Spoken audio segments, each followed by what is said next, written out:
તમારા સગા ભાઈ બહેનો સાથે તમારા ગમે તેવા મતભેદ હોય, પણ જ્યારે એમના જીવનમાં કોઈ તકલીફ આવે ત્યારે સૌથી પહેલા ત્યાં પહોંચી જવાનું મન થાય કે નહીં?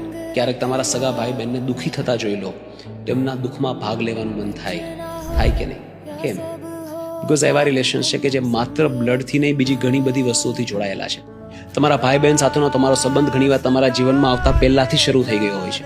આ એવો સંબંધ છે જે તમારી સાથે સૌથી વધારે સમય માટે રહેવાનો છે, તમારા માતા પિતા અને તમારા લાઈફ પાર્ટનર કરતાં પણ વધારે. તમારા ભાઈ બહેન સાથે તમે બ્લડ લાઇનથી ઉપરાંત પણ ઘણું બધું શેર કરો છો. Same childhood, same upbringing, same traumas, same learning, same kitchen, same food, બધું સેમ. એમને તમને પડતા, ઉઠતા, રડતા, સ્ટ્રગલ કરતા બધું જોયું છે અને તમે એમને જોયા છે.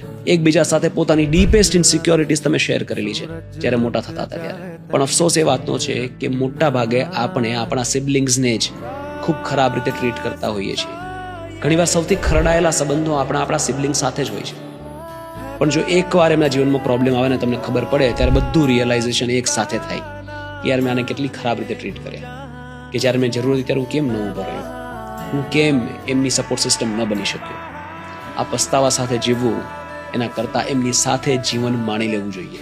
આપણામાંથી ઘણા બધા એવા હશે કે જે કદાચ સિબલિંગ્સ સાથે નહીં રહેતા હોય, કામકાજના કારણે, નોકરી ધંધા માટે કદાચ અલગ અલગ સિટીઝમાં રહેતા હોય. જો બેન હોય તો લગ્ન કરીને સાસરે જતી રહી હોય, પણ અંદરથી, મનથી તમે લોકો હંમેશા એકબીજાની સાથે જ છો. કારણ કે તમે લોહીથી તો જોડાયેલા છો જ, પણ લોહી કરતાં પણ વધારે સમયથી, ઇમોશન્સથી, એકબીજાની લાગણીઓથી જોડાયેલા છો.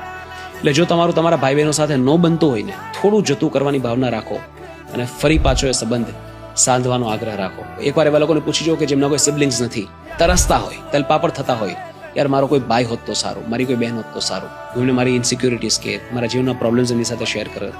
જે વસ્તુ મારા મમ્મી પપ્પાને નથી કહી શકતો, મારા ફ્રેન્ડ્સને નથી કહી શકતો, મારા લાઈફ પાર્ટનરને નથી કહી શકતો, કદાચ હું મારા સિબલિંગ સાથે શેર કરી શકું. એટલે જો તમારી પાસે સિબલિંગ્સ છે, તમારા સગા ભાઈ બહેનો છે, તો તમે નસીબદાર છો. આજે જ એમને કોલ કરો અને આ વિડીયો એમને મોકલી આપો.